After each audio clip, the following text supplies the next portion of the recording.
કે 3 મોટા પ્રાંતમાંથી ટેક્સ ઉઘરાવવાની પરવાનગી મળી ગઈ. બંગાળ, બિહાર અને ઓરિસ્સા.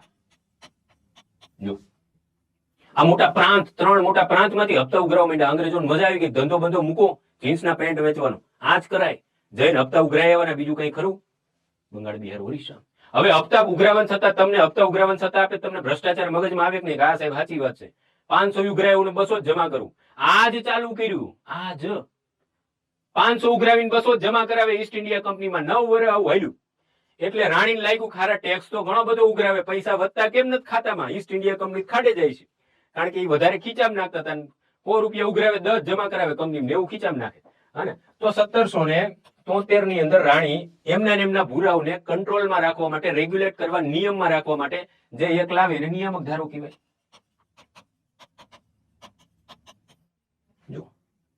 એમાં અંગ્રેજો ઉપર રિસ્ટ્રિક્શન રાખ્યા હતા, કાં નહીં કરી શકે, પોતાનો ધંધો નહીં કરી શકે, ને ઈસ્ટ ઇન્ડિયા કંપનીમાં જ કામ કરવાનું, ફલાણું દીકડું. આમાં એક સતી રહી જતી હતી. આ જો નિયામક ધારાનું પાલન ન કરે, ન્યા સજાઈ કરવી પડે. 1774 ની અંદર ન્યા કલકત્તામાં કોર્ટ બનાવી કે જે પાલન ન કરે ન્યા કોર્ટમાં સજાઈ ગયો. હજી આમાં પેલી વાર કઈ કાયદો હરખો તો બને નહીં, એટલે આમાં સતી રહી ગઈ. તો 1784 ની અંદર પીટ એક્ટ આવ્યો. Board of control, court of director, બે કંપનીના કામને અલગ કરી દીધા. એક વ્યાપારી કામ ને એક ટેક્સ ઉઘરાવવાનું હપ્તા, કારણ કે ગફલું કરતા વોરન હેસ્ટિંગ્સ નહીં. ધંધો અને ટેક્સ ઉઘરાવવાનો બેનો હિસાબ ભેગો કરીને રાણીને આપી દેતા. લ્યો આટલા આવ્યા. રાણીને ખબર જ નથી પડતી ટેક્સ કેટલો આવ્યો, પ્રોફિટ કેટલો થયો.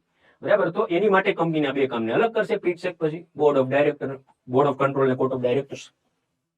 તો 1784 જાય પછી સાહેબ સીધા ચાર્ટ એક્ટ આવશે. Chart act 1793, 1813, 1833, 1853. દર 20 વર્ષે ચાર્ટર, 20 વર્ષ સુધીનો કાયદો બનાવીને મોકલતા. 20 વર્ષ સુધી આ જ કામ કરવાનું, અમને પૂછવા નહીં આવવાનું શું કરવું નહીં. આ ચાર્ટ એક્ટ ભણો અને ત્યાં 1857 માં થાય ડખો.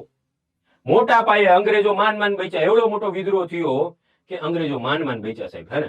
તો એટલા માટે 1857 ની અંદર વિપ્લવ થયો. એટલે રાણીને લાગ્યું કે હવે ઈસ્ટ ઇન્ડિયા કંપની તાળું મારી દો.